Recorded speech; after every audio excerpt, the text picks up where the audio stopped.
السلام علیکم. ډیر ملګرو مو نه دا کوششن کړی، خصوصا د مو اهل سنت برادران یا نور کوم یار دوست دی، هغوی دا وینا کړې چې ته ایران ته لاړې. آیا ایران کې د کوم اهل سنت مسجدونه دي آیا هغه موجود وو؟ یا خلک خبرې کوي چې ایران د ښځو ازادۍ دپاره ټولو کې بدترین ملک دی، ویلې چې هلته ازادۍ نشته، څوک څه کولی نه شي. یا اهل سنت باندې پابندی دی، هغه بهر مسجدو کې یا د شیعه مسجدو کې هغه نشي کوی، لمنځونه نشي کوی. آیا دا شیان رښتیا دي یا دغو کې څه صداقت شته یا که نشته؟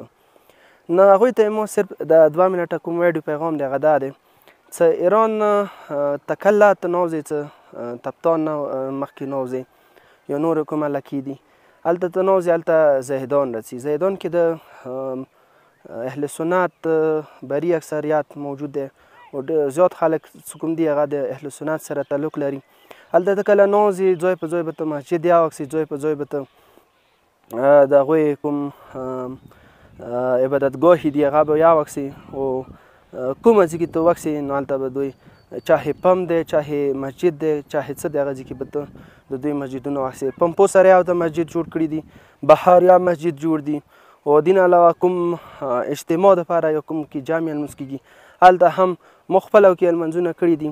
هلته بند لاسو سره خلکو لمنځونه کوله، کولو لاسو سره، خو هغه ځای چې کوم یا کوم مسجدونه چې کوم هغه د بلکل اهل سنت وو.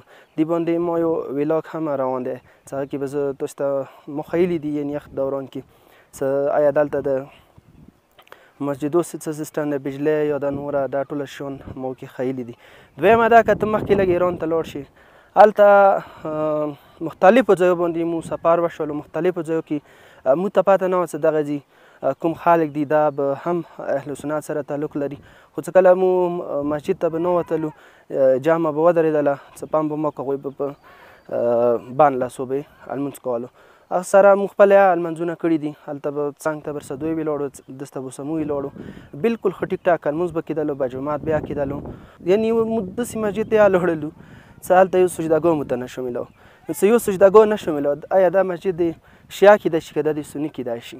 نو دا بلکل غلطه کیسه ده. موږ خپله ډېرو ځایو کې ولیدل هلته د اهل سنت مسجدونه او موږ کې لمنځونه یې وکړو. دویمه دا چې شیعو مسجدو کې آیا اهل سنت لمونځ کولی شي که نه شي کولی؟ بلکل یې کولی شي، کړي دي او کوي دي. که د چوک ایران ته لاړو، څوره حرم دي، کوم روضې دي معصومین ول، هغه کې بیا وکسې سني بیا ورکې ولاړ وي، شیعه بیا ورکې ولاړ وي، او هغه سره سره ښه ازادۍ سره به هغوی لمونځ کوي.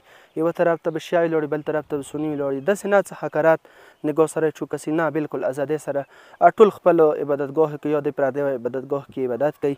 هېڅ قسم ته مسله هم ورته نشته.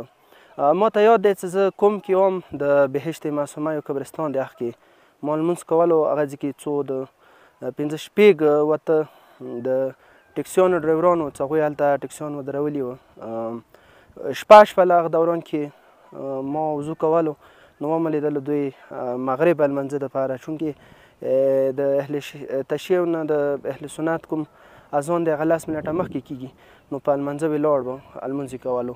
نو هغه قبرستان چې هلته ټوله شهدا دفن وو یا څه، هغو ځایو کې دوی خپل په بند لاسو لمونځونه کولو. او څو پورې د خواتین ازادۍ خبره دی، نو د اکثر خلک تنقیدات کوي چې خواتین دپاره ایران ډېر بد ملک دی، خو دا بلکل غلطه دی. خواتین مختلفو روانو غرو کې موږ خپل سفر یې وکړي چې هلته به ودرېدلو. ایران یو دا حیثیت دی چې که غار دی که رستورانټ دی، یوه فاصلې باندې چې ته لاړ شي، هلته تا ته یو سټور میلیږي چې هغه کې به تا ته نغان، روټۍ، خوراک، تروې، پی، مستې، دا هر څه تا ته یو سټور کې نه اویلیبل وي. دین علاوه څه بوکې پخېږي یا خوراک بیا، یعنې هغه رستورانټ یا هغه دکان یا هغه کیشن کیر یا هغه کې تا ته هر څه میلیږي. نو هلته مسجد یا یو کې واشروم یا یو کې غسلخانې یا یو کې تو کې لمبېدل یا شي. نو موږ ډېر داسې رستورانټ ولیدل چې هغه خواتین چلولې، یعنې مکمل فردي کې به کاروبار به کولو، ټیک ټاک نه ورته څه مسله ونه. څه لکه شیراز کې موږ به ځینې روان وو، هلته ما 2 ښځې وې، هغوی نه پوښتنه وکړه چې اسلامي جمهوریه ایران کې تاسې وخت تېروئ، داسې غرو کې ډینګ ډونګ غرو کې تاسې رستورانټ جوړ کړی، آیا تاسو ته څه مسله نشته، تاسو ته حکومت طرفه څه دمکې یا بل چا طرفه څه دمکې هغه ورته وویله څه یایې دا ایران دی، دلته موږ ته ټیک ټاک ازادۍ حاصله دی، دلته موږ خپل کار کوو، موږ ته څه مسله نشته، بلکې موږ خو تاسو ته خفه یو. نو هغوی ټیک ټاک کار کولو. ځنه رسټورنټ داسې هم څه هلته لکه نشې خو نه، خو لکه چې لمس شو څه دا بیا ورکې ایښي وو، خواتین به ورکې ایښي وو، یعنې یوه قسم ته روزګار یې ونه جوړ کړی و، خو هغو باندې څه پابندۍ نه وه. دویمه دا څه مشهد تهران ته لاړ شي، هلته غټ غټ دوکانونه ښځې چلوي، غټ غټ مارکیټو کې ښځې کار کوي، هېڅ قسم ته مسله یې نشته. نه صرف ایرانیانو بلکې د افغانستان کوم مهاجر دي هغوی دپاره دور ازادۍ میلاو دی چې هغه هر څه کوه شي، کاروبار کوه شي، دکان چلوه شي، بل څه کوه شي، بل څه کوه شي، هغوی دپاره هېڅ قسم ته مسلې نشته. نو دا څو پر ایران خبره دی، هلته دا حقایقو څه هم د اهل سنت مسجدونه شته، هم د اهل سنت مسجدو کې اهل تشیع لمونځونه کوي، هم د اهل تشیع مسجدو کې اهل سنت والا لمونځونه کوي، هېڅ قسم ته پابندۍ هېچا باندې نشته دي. او دا غلطه خبره ده چې خلک یې کوي، او که څوک یې کوي هغه به یې په تعصب بنیاد باندې کوي.